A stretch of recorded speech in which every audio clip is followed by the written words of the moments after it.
O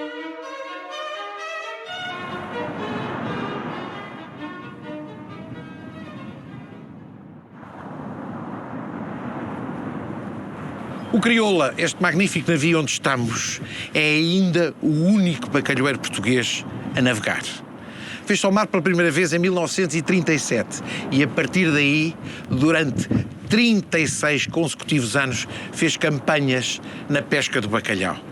E quem melhor que o Sr. Comandante, bom dia, Sr. Comandante. Bom dia, Zé, bem-vindo a bordo. Para nos explicar o que é ainda este navio, que é um navio-escola, É, na realidade, um navio de treino-mar. Os navios-escolas são navios para treinar profissionais que se destinam a trabalhar no mar, sejam civis ou militares, são os navios-escola. Nós somos um navio de treino-mar porque proporcionamos às populações civis a sua proximidade com o mar e ter contacto com o mar, de uma maneira lúdica só. E seria possível eu dar Com certeza, uma Zé. volta e Vamos visitar o navio.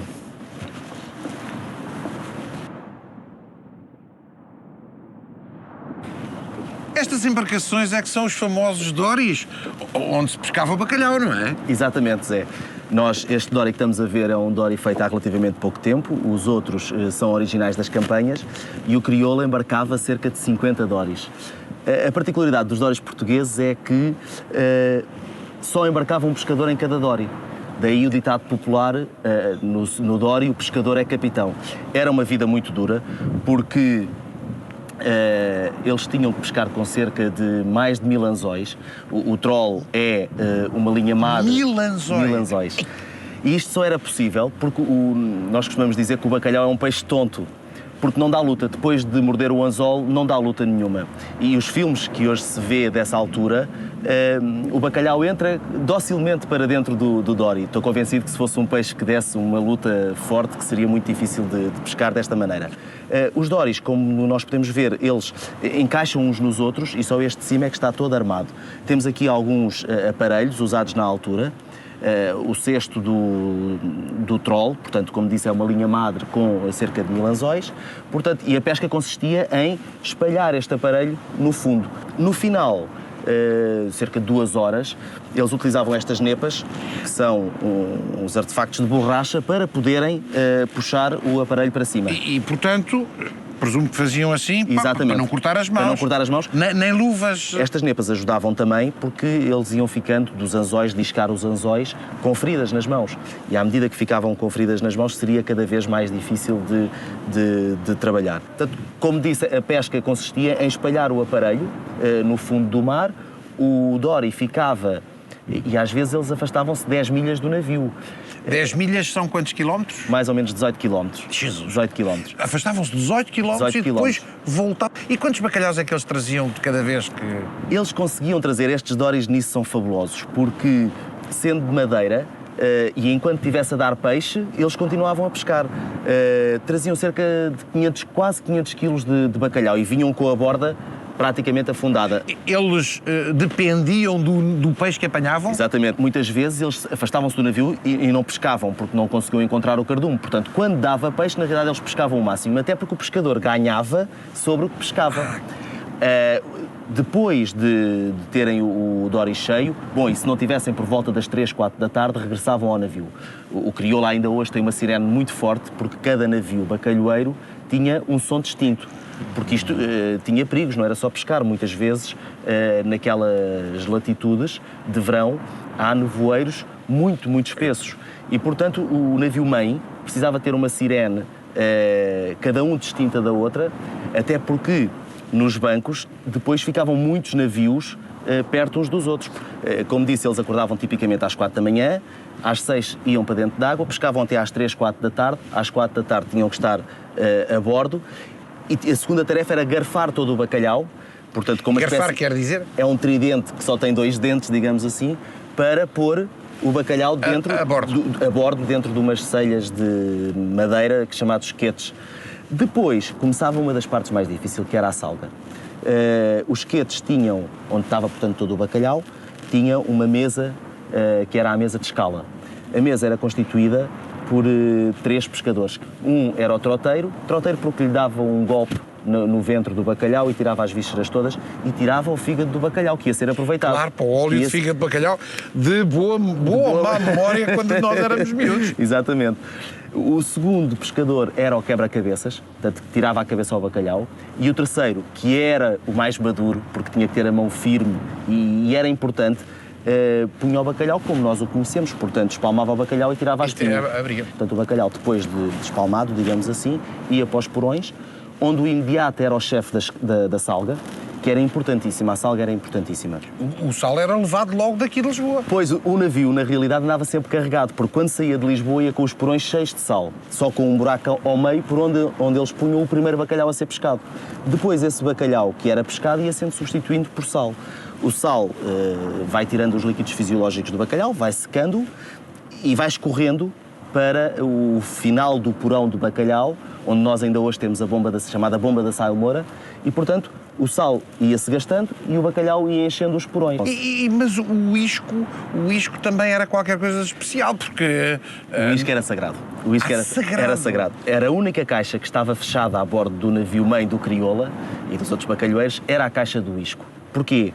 Porque era a única parte refrigerada que havia no navio. Era, na realidade, a lula, geralmente, ou cavala congelada, que eles, quando saíam de Lisboa, levavam. E a caixa do isco era a caixa que era mais emblemática, pelo que representava e principalmente porque era decorada com temas do próprio pescador. Provavelmente este seria do Sporting. Que engraçado, que engraçado. Mas toda esta odisseia justifica-se pela extraordinária capacidade gastronómica do bacalhau. Mas o curioso é que há vários fatores que se conjugam para que o bacalhau se tenha tornado esta iguaria culinária que nós conhecemos. Bom, e em primeiro lugar, o bacalhau é dos peixes que mais proteína tem na sua composição e quase só proteína.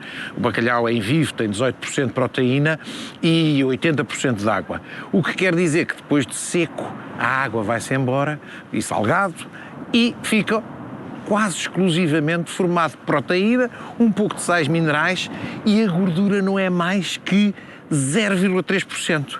Essa situação da gordura tão baixa dá origem a que ele não rance quando é salgado. Portanto, é um peixe único para salgar e para ter uma longevidade muito grande. Mas há uma outra questão no bacalhau que também é muito importante. É que alguma da proteína, que é do tecido conjuntivo, quando aquecida na cozedura, essa proteína dá uma gelatina, que todos nós conhecemos. Quando a gente coze bacalhau e mexe com as mãos, fica com as mãos todas pegajosas. E essa gelatina é muito importante também do ponto de vista culinário, a ponto de grandes pratos internacionais, a brandade dos franceses, o bacalhau à pipil dos bascos, dos espanhóis, são baseados nessa característica da existência dessa gelatina no bacalhau. Os grandes pratos, como as grandes músicas, são os que perduram no tempo. E estes pratos, tal como as grandes músicas, são universais. Aqui vamos falar de dois, a brandade e o bacalhau à pil-pil, que utilizam a gelatina do bacalhau para fazer uma emulsão fina que lhe dá o requinte do sabor. A brandade começa-se por demolhar o bacalhau e depois cozê-lo de uma forma normal, não deixando que a água ferva. Retirando as lascas, leva-se uma caçarola ao lume com azeite bem quente e deposita-se-lhe aí o bacalhau. Vai-se mexendo até que a gelatina e o próprio bacalhau formem uma emulsão. E a partir daí, retira-se do lume, vai-se juntando mais azeite, intervalado com um pouco de natas, mexendo sempre, para que se crie, de facto, essa emulsão que tem características extraordinárias de sabor. Por outro lado, relativamente ao pil-pil, aquilo que nós fazemos é aproveitar a gelatina que sai do bacalhau depois da posta ser colocada em azeite. Antes, fritam-se uns alhos e um pouco de malagueta. Depois, coloca-se o bacalhau nesse azeite, só 2 ou 3 minutos, e retira-se deixando repousar. Ele vai largar a gelatina com alguma água e algum azeite E a partir daí vai-se montar com essa água e azeite, como se fosse uma maionese. Monta-se a pouco e pouco, mexendo sempre com varas, e é esse molho que dá as características do pil-pil. Falta-nos agora montar ambos os pratos. Abrandado, que se coloca no prato, que se dá uma forma com um garfo e decora-se com pão torrado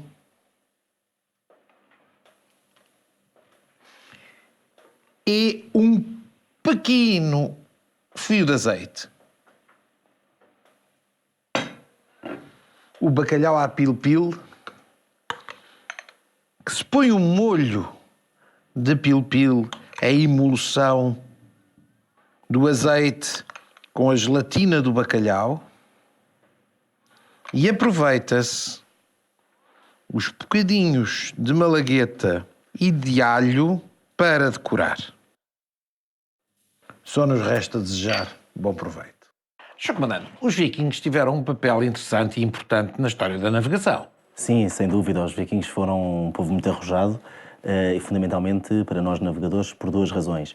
Primeiro, fizeram as suas viagens em barcos de coberta aberta, portanto não havia o conceito que nós temos hoje em dia, como nós que estamos aqui dentro do navio, eles navegavam em barcos de 20, 25 metros, costado trincado, ao relento, dormiam ao relento. E depois, e a mais importante, foram eles que começaram a navegar com o que eles chamavam as pedras magnéticas. Ao fim e ao cabo inventaram a bússola. Não, é interessante também porque os vikings parecem terem sido o primeiro povo a ter contacto com o bacalhau. E, portanto, foram precisos fazer grandes viagens para que isso acontecesse.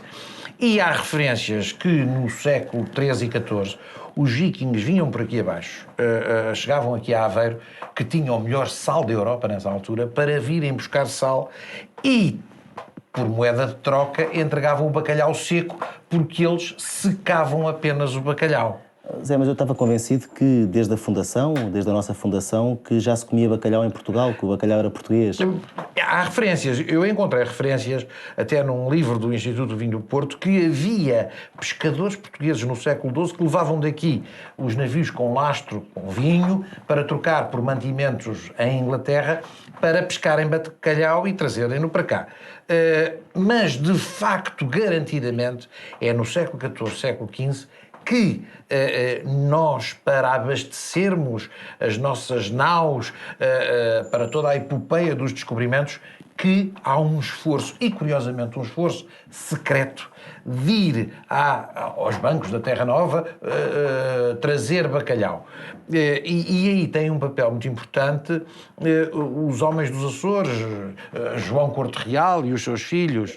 E aconteciam coisas que espantavam as pessoas na altura. Por exemplo, nós tínhamos navios que aportavam a Bristol com bacalhau que, para além de estar salgado, isso nós tínhamos sal, estava seco. E, portanto, dos bancos até a Bristol não há nada para secar. Portanto, isso diria que nós tínhamos um local, que seria a Terra Nova, onde já nessa altura que conhecíamos e que secávamos bacalhau. E isso faz sentido com a nossa história de navegadores, porque na Terra Nova há cabos que têm nomes praticamente portugueses. O Cape Race, que seria Cabo Raso, e o Cape Hope, por exemplo, que seria o Cabo Boa Esperança. Portanto, nomes portugueses na realidade.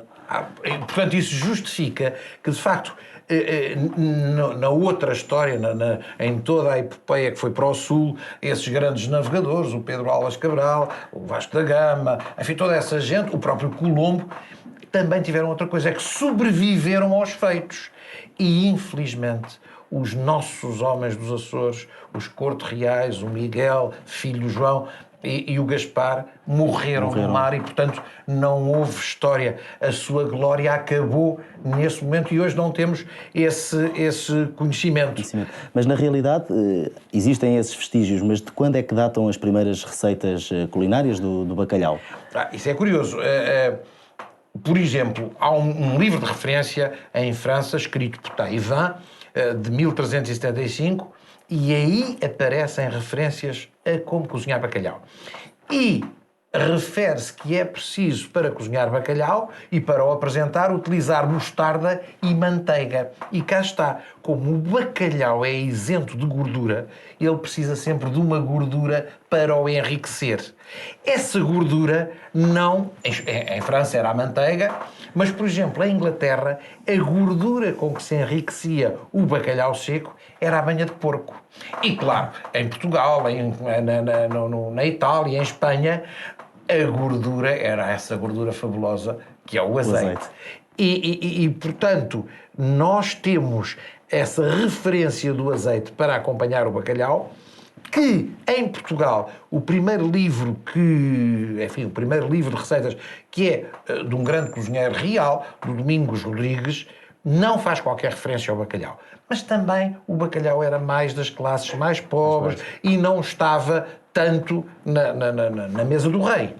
Mas, por outro lado, 100 anos depois, Lucas Rigaud, que é um cozinheiro que Dona Maria vai buscar a França e que torna-se também o cozinheiro real e que escreve um livro de referência, já aparecem, embora afrancesadas, 3 receitas de bacalhau. Enfim, a partir daí, o bacalhau hoje tem mais de 1000 receitas e pode-se todos os dias criar. Eu próprio gosto de pegar no bacalhau e ter alguma inventiva, ter algum improviso. E o que eu gostava de fazer aqui foi um improviso, uma receita criada já há alguns anos e que acho que tem muito a ver connosco. Um cozido à portuguesa de bacalhau. A história desta receita foi um desafio de encontrar um novo prato de bacalhau para a consoada. O bacalhau tem um sabor forte. O bacalhau é conhecido do bacalhau cozido com todos. E o cozido à portuguesa também coze as couves e outras coisas. Porque não juntá-los? As línguas de bacalhau podiam servir como se fossem o toucinho do cozido. As couves, as cenouras são comuns. Bom, e o chouriço? O chouriço é um magnífico tempero. Porque não utilizá-lo para temperar um pouco este prato de bacalhau? Bom, foi assim que nasceu a ideia. E é preciso começar por cozer as batatas. Cozeram-se as batatas com sal e depois desfizeram-se a garfo para ficarem desta forma. E vou colocá-las aqui na travessa onde vai ser servido todo o prato. Estas batatas são batatas que não se desfazem com a cozedura, o que é muito importante. A seguir foi preciso cozer o bacalhau. E o bacalhau e as línguas, vejam lá, foram ambos cozidos num caldo de galinha. E vamos dispor o bacalhau aqui ao lado das batatas. De um lado, o bacalhau e do outro lado, as nossas línguas, as tais que fazem, digamos, o papel do toucinho no cozido.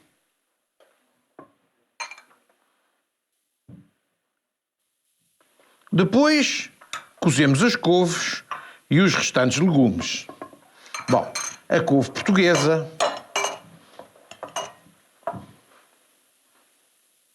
e também a couve lombarda.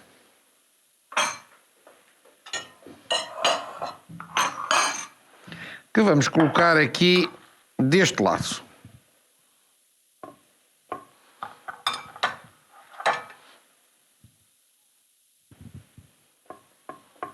Bom, e agora como é que vamos unir tudo isto? Para além de dispor os legumes de uma forma decorativa, que é sempre bonito de ver num prato,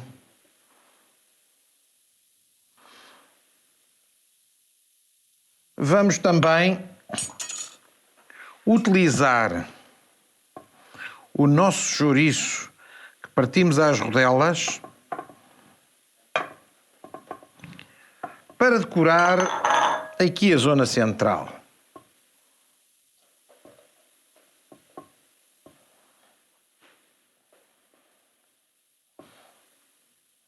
para a união, utilizamos o caldo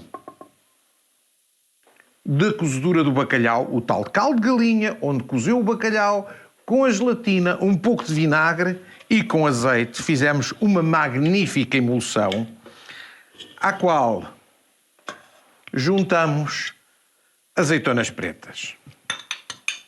Bom, nada mais nos resta que utilizar esta emulsão para temperar o conjunto deste prato. Sobre as batatas, sobre as línguas, sobre o bacalhau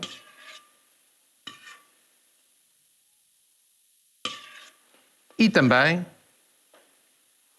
sobre as couves.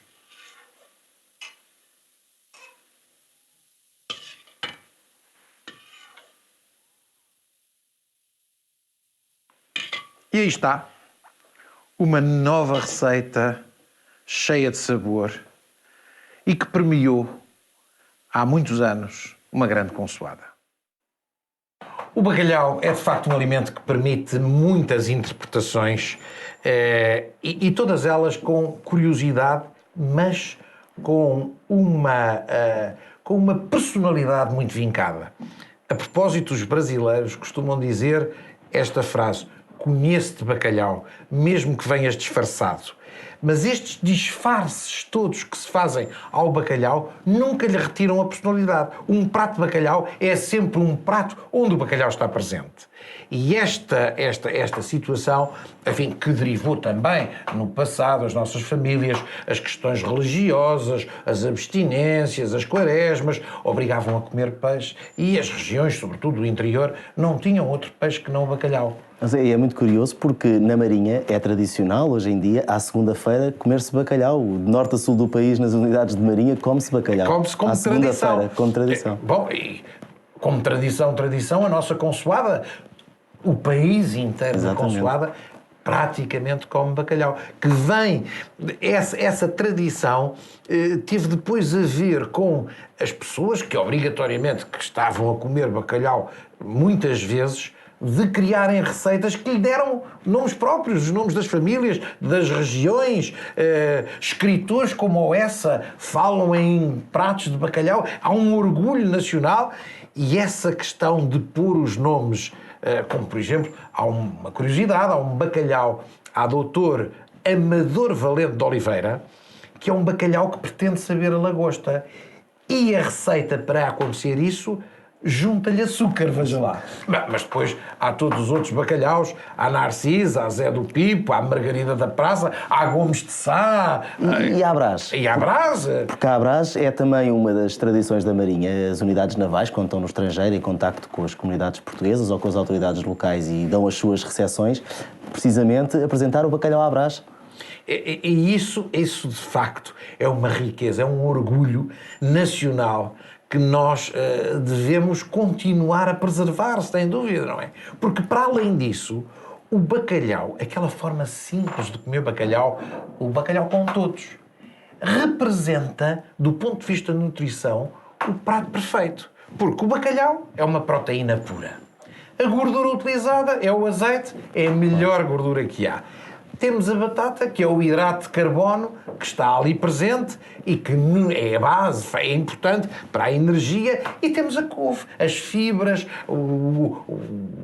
as vitaminas, tudo isso. Portanto, temos aqui no nosso simples bacalhau com todos um prato nutricional praticamente perfeito. E é muito interessante reconhecer hoje em dia que grandes chefes continuam a criar receitas de bacalhau perfeitamente surpreendentes. E por falar em surpresas, temos aqui uma criação do chefe Vítor Sobral, que ilude pela sua aparência de um comum pastel de bacalhau, mas que, vamos ver, imaginemos que servíamos o prato com uma salada e ao cortá-lo, repare-se, ele está recheado com ovas de salmão. É uma criação extraordinária e que revela bem as potencialidades que são sempre possíveis para fazer com o nosso querido bacalhau. Um outro prato muito interessante e também muito moderno é o que liga o velho bacalhau com grão desta maneira. Utilizaram-se barrigas de bacalhau que se demolharam e que foram postas nesta travessa com azeite que foi passado por colorau, louro e alho. Deixou-se no forno durante alguns minutos, de maneira a que o bacalhau fosse cozendo dentro do azeite. Com farinha de grão, fizemos uma massa de grão com água, que depois cozemos numa mistura de água e de azeite. Essa mistura deixámos arrefecer, fizemos uma papa, uma massa, que depois foi arrefecida no frigorífico. Cortámos como se fossem palitos de batata e fritámos. E aqui está uma receita extraordinária que demonstra bem as potencialidades do nosso querido bacalhau. E já agora, antes da partida, porquê é que será que nós, em tom depreciativo, dizemos de um alimento tão importante para quem é bacalhau basta? Por outro lado, também lhe chamamos o fiel amigo. E aí estamos a elogiá-lo. Sr. Comandante, foi um grande prazer, a bordo do Crioula, com esta carga histórica extraordinária, vir aqui falar consigo de bacalhau. Olha, e já agora despeço-me com bacalhau. Prazer.